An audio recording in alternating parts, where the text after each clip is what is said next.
When photographing waterfalls, there are a couple of things you should consider. Along the way, I'm going to share with you some tips and suggestions and settings. So basically, how I approach this topic from landscape photography. Whenever I'm going to photograph waterfalls, I usually have a pair of rubber boots with me. In terms of gear, I have a Canon EOS R with me, my 17 to 40 millimeter lens, and my 24 to 105. Waterfalls are an interesting topic in landscape photography. And I think it's because they're mesmerizing. I think it's because we as people in general are fascinated with the flow of the water or with the sound, or I don't know exactly what it is about waterfalls, but it draws the attention of any person. They offer really interesting possibilities for framing, for experimenting with the exposure time.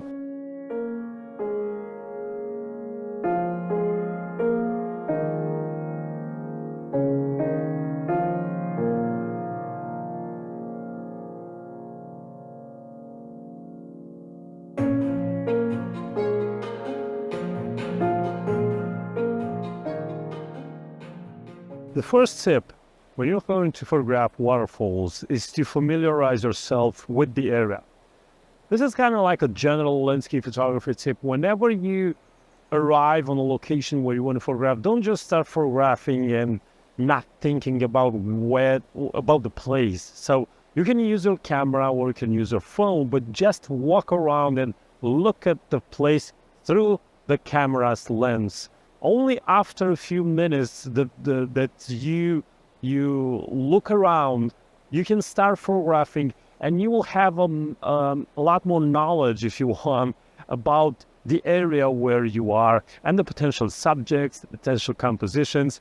Now, as you can see, I prefer using my phone for this task, and it's only because it's faster to move. And as you can see, I'm looking horizontally and then vertically. I'm looking for foreground elements, interesting ways to frame it. So I'm thinking about the rocks in front of me. I'm thinking about all these green plants. The second tip that I have for you is about composition and about framing the waterfall. And you should always try to find interesting places from where to photograph the waterfall. And one of those first compositions I like is with this tree over here as a foreground element. The problem right now is that the waterfall is a little bit small in the shot. A polarizer is also very useful in a situation like this because it can take some of the glare of the water off. Now for this first shot over here, the thing that I don't like is that the waterfall looks too small in this situation. I can make it a little bit bigger through editing, but I think we should look for other compositions as well. And I saw those green leaves over there. Now, again, I'm having the same problem. I can photograph from here, having these beautiful leaves as foreground elements, but I will have to increase the size of the waterfall in post, as you can see right now, to have a much more interesting and compelling image. So probably the best shot, it would be from that rock over there with the waterfall and some of the rocks in front of it. That would be the shot where I can see better the waterfall. So the idea is that if you can't go really close to the waterfall, then in some occasions you should avoid those wide shots because the waterfall will look really small.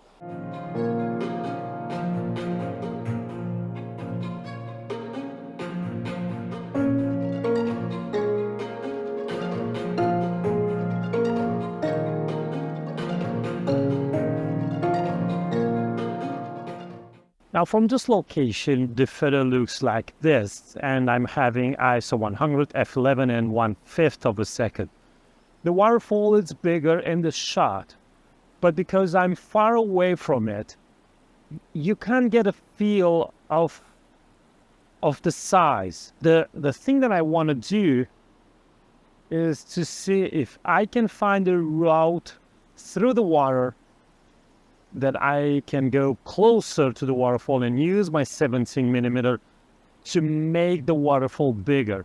So I wanted to show you a little bit of the process that I'm going through when I'm searching for a composition, because sometimes you arrive here, take one shot, the second shot, and maybe you leave. But if you think about it consciously, then you're going to realize that, okay, this is not the best shot. How can I do the best photo as possible in this place?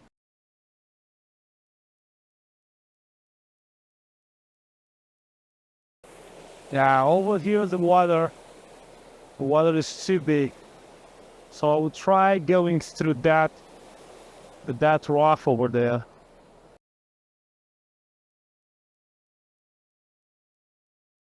But first I'm going to see how slippery the rock is. And it's probably pretty slippery, yeah. Yeah, I can't go over there. I would fall in the water. So I would have to stay somewhere around here.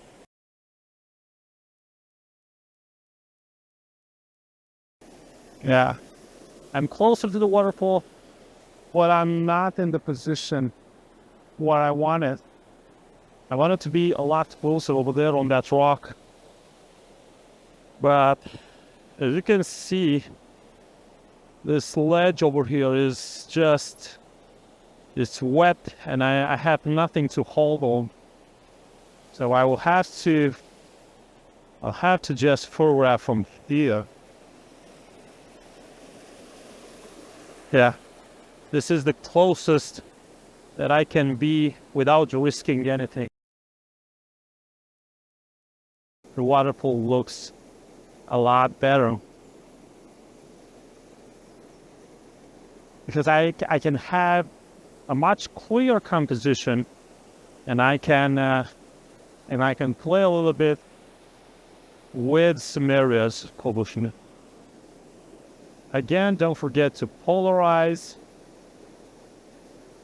And the first photo that I'm going to do is going to be ISO 100, f11, and 6 of a second.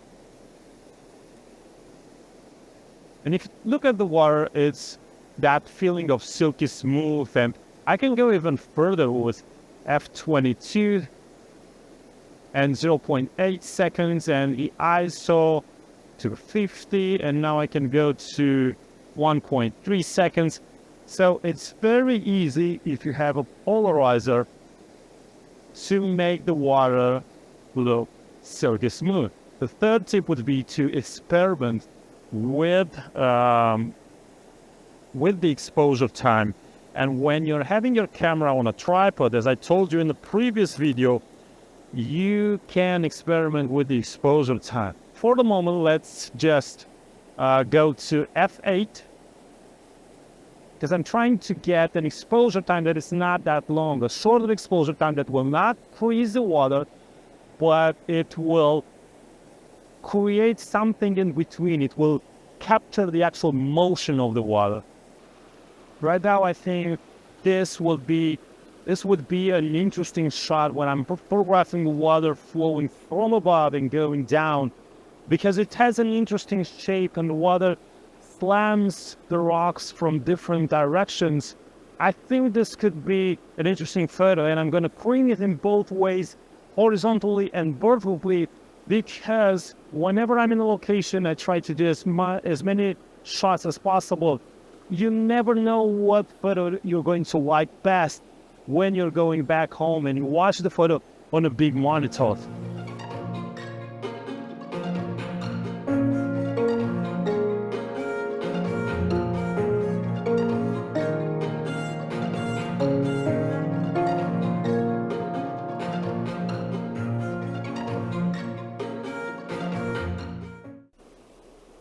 Sometimes when I'm going for the vertical shot after the horizontal one, I need to tweak the position of the camera a little bit. So don't think that you can make the same composition from the same angle. The framing is different, so you might need to change a little bit the way you're looking to the scene. After searching for a little bit, I managed to find a waterfall that I really like and that I really can get close to. The problem is I can't put with the tripod in the position that I want. The good thing is that there is a rock over there and I can place the camera on the rock. So wish me luck. The sand, it's pretty tricky over here and the water is rising. So let's put the camera like this. Whoops! Almost dropped camera.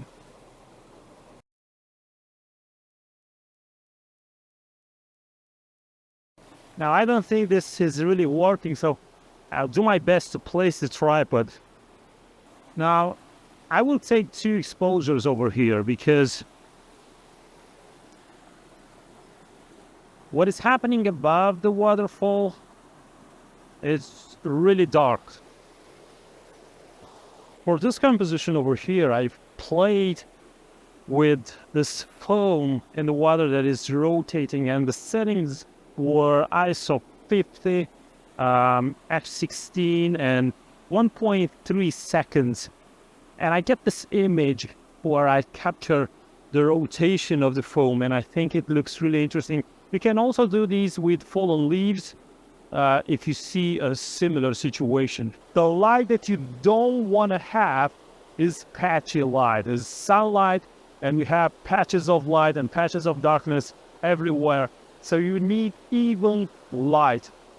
And for that, you need a diffuse light like this, a cloudy day, or you can go for the sunrise or sunset, or in a foggy situation, or you find a waterfall that's in the shade. So you have lots of possibilities, but at any cost, avoid that patchy light. So I hope you found this video interesting. And if you want to learn more about landscape photography, you can check out my ebook or one of my workshops, and the link to my website is in the description of this video. And what else? Until next time, keep photographing, because it's the only way that you can get better. Bye-bye.